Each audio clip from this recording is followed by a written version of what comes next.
Are you all right? Do you need help? I think so. Please. Come with me. A lonely CEO found a shivering nurse with a baby at a bus stop, then took her home. The wind cut through the empty streets like knives. Snow swirled under the dull glow of flickering street lamps. It was long past midnight, and the world seemed to have fallen asleep, except for her. Emily stood alone at the bus stop, her bare feet pressed against the frozen concrete. The bitter cold gnawed at her skin, turning her pale toes a deep shade of red, nearly purple. Her arms were wrapped tightly around a newborn baby, swaddled in a worn-out, thin bundle of cloth. The infant's lips were turning blue. She shivered uncontrollably, her breath coming in quick, uneven gasps. Her blonde hair clung to her cheeks, damp with melting snow and tears. One of her shoes was lying useless beside her. The sole had ripped off completely just minutes after she stepped out of the hospital. The other shoe barely clung to her foot. Both were soaked through. She had worked a 16-hour shift, 2 back-to-back shifts she had taken hoping to make a little extra money, but even that wasn't enough. She reached into her pocket earlier and found only 3 crumpled dollar bills and a few coins. Not enough for a cab, not enough for a warm drink, not enough for anything. Just hours ago, her landlord had slipped a final warning under her door: pay what's due or leave by Friday. She sat on the cold metal bench of the deserted bus stop, curling her toes in a vain attempt to feel them. She rocked the baby gently, whispering through trembling lips. "I don't even know your name," she said softly in a shaky voice. You were just there, like this world forgot about you too." Earlier that night, as she walked down the alley behind the hospital toward the main street, she had heard a faint, desperate cry. It came from beside a dumpster. She almost kept walking. Almost. But something inside her made her stop. She turned, heart pounding, and saw a bundle of blankets barely moving. As she crouched down and pulled the cloth back, her breath caught in her throat. A newborn, tiny, trembling, with skin flushed purple from the cold, stared back up at her with unfocused, tear-illed eyes.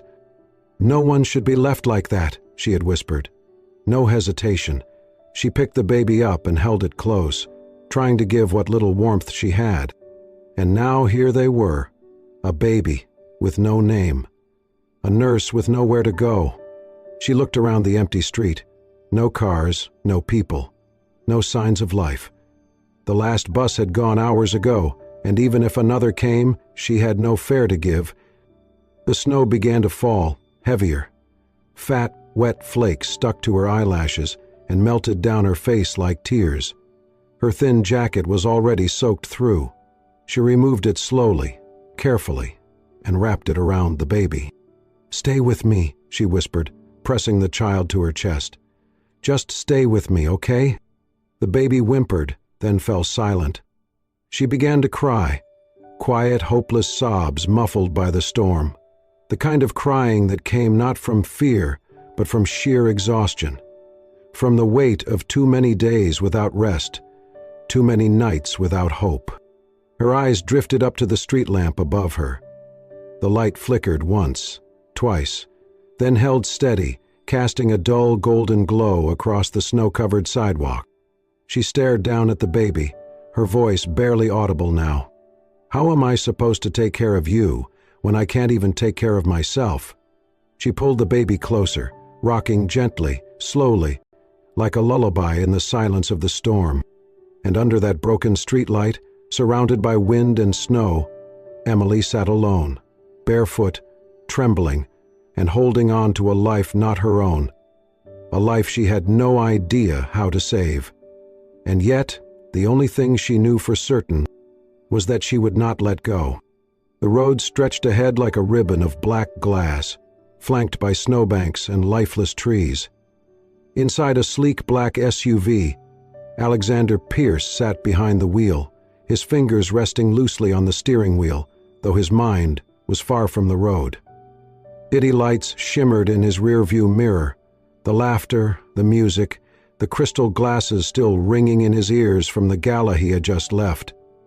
A celebration of another merger, another deal closed, another success to add to the long list of achievements that, lately, felt more like items on a checklist than victories.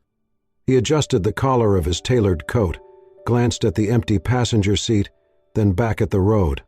Another night, another return to a house that echoed too much.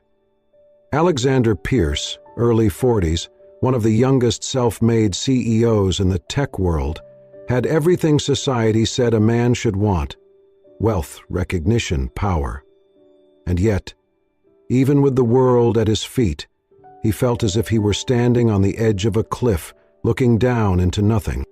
His mother's voice came to him more often these days, especially in moments like this, alone, driving through silence. "Someday, you'll see. The meaning of life is not in what you build, but who you build it with. Not in success, but in love." He used to nod and smile when she said things like that, but ever since she passed away 2 years ago, during a volunteer shift at a nursing home she loved, those words had taken root in his mind. Quiet, persistent. He blinked and slowed as he approached a traffic light. That was when he saw it, something out of place on the sidewalk near the bus stop. A figure, barely moving, huddled beneath the snow. At first he thought it might be a pile of old clothes someone had discarded, but as his headlights swept over the bus shelter, the truth snapped into focus. A woman, young, barefoot, holding a baby. His heart skipped. The tires screeched as he slammed the brakes. The SUV skidded slightly before coming to a stop. He stared, frozen for a moment. The baby was pressed tightly against the woman's chest. Her arms were trembling. Her hair was matted with snow. Her feet, completely bare, were curled under her on the icy bench. The streetlight above her flickered. He threw open his door without thinking, the wind slapping cold across his face as he ran toward her. "Hey!" he called, his voice catching in his throat. The woman didn't respond, didn't move. She looked up slowly, eyes wide with fear and exhaustion. Without a word, Alexander shrugged off his thick overcoat and knelt beside her. "Here," he said gently, wrapping the coat around her shoulders, tucking it around the tiny bundle in her arms. "You're freezing." Up close, he could see the baby's skin was a frightening shade of blue, and the woman, she was shivering so violently he could hear her teeth chatter. He didn't know her name. He didn't know what had brought her to that bench, or why she was barefoot in a snowstorm. But none of that mattered. In that moment, all he saw was someone who should not have been alone. And without knowing it yet, he had just made a decision that would change all three of their lives, forever. Emily flinched as the man approached, her arms instinctively tightening around the baby. Her body curled inward, shielding the child from the unknown. Her wide, tear-streaked eyes met his for just a second, full of fear, exhaustion, and something deeper. The silent desperation of someone who had run out of options. Alexander stopped a few feet away, raising his hands slowly, gently, as if approaching a wounded animal. "You're cold," he said softly, his voice steady but kind. "Why are you sitting here?" Emily hesitated, lips trembling. Her throat was dry, raw from the wind. She opened her mouth, then closed it again, unsure whether to trust him. "I'm not her mother," she finally whispered, her voice barely audible over the wind. I found her, in a blanket, near a dumpster. I didn't